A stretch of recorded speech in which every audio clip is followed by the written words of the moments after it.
Welcome students of class 8. I'm Varsha ma'am, your science expert, and today we will be continuing our video 3 of chapter 9, metals and non-metals from the book Wow Science.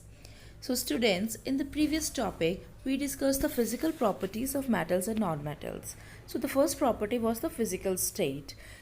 So physical state means solid, liquid or gas. So in case of metals, they are solids, example iron, and in case of non-metals, they are either solids or gases. Also, mercury is a metal, but it is liquid at room temperature, so it is an exception. And also bromine, which is a non-metal, but it acts as a liquid. Then the second property is a color. So metals, they are silver grey or white, example sodium, and in case of non-metals, they are some colorless and some are colored. Then the next property we discussed was lustrous, means shining in appearance. So metals are lustrous, example gold, and non-metals are not lustrous. But an exception was there, that graphite and iodine are lustrous. Then the next was hardness. So metals are very hard and strong and non-metals are very soft. So the next was malleability, which means it can be beaten into sheets. So metals are malleable and non-metals are not malleable. Then the last property we discussed was the ductility, which means it can be beaten into wires. So metals are ductile and non-metals are non-ductile. So in today's topic, we will be continuing with the other remaining properties. So the next property is sonority. So sonority means when metals are hit with something hard, it produces sound.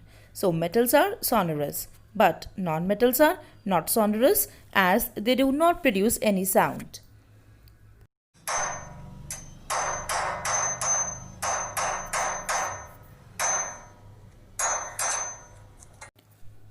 So we just saw a person hitting an iron metal with a hammer and sound was produced, which truly shows that metals are sonorous. So this property allows it for making bells. Similarly, there is a Tibetan singing bowl made up of zinc and copper metal.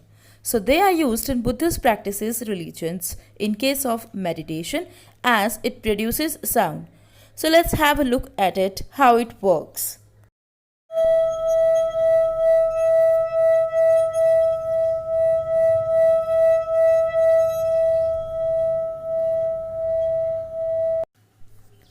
Oh, that was amazing. So now let's continue with the next property. So the next is thermal conductivity. Thermal conductivity means that whether they are a good conductors of heat or not. So metals are good conductors of heat, while non-metals are poor conductors of heat.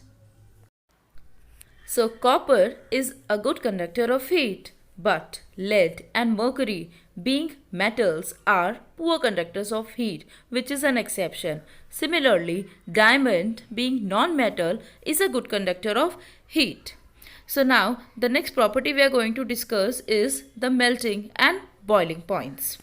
So in case of metals, they have high melting and boiling point. For example, iron, while the non-metals have low melting and boiling points. For example, sulfur.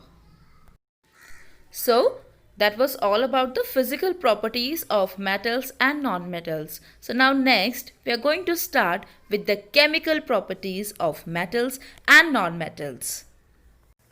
So we are going to start with reaction with oxygen. So most of the metals react with oxygen to form metal oxides. These metal oxides are basic in nature and they also turn red litmus paper to blue. So now let us understand with the help of an example. So as we are doing reaction with oxygen, we can see that we have taken sodium Na, which is a metal, and O2 is an oxygen. So when sodium gets react with oxygen, it forms sodium oxide. The chemical formula for sodium oxide is Na2O. So another example we will be considering of magnesium. So magnesium is a metal and it gets reacted with oxygen. So Mg is magnesium and O2 is oxygen.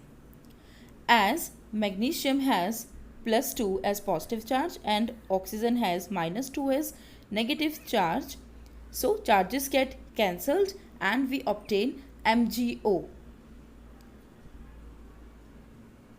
which is a magnesium oxide. So we see that when metal reacts with oxygen, it forms magnesium oxides. So from here, we conclude that metal oxides like Na2O and MgO are basic oxides and it turns red litmus into blue.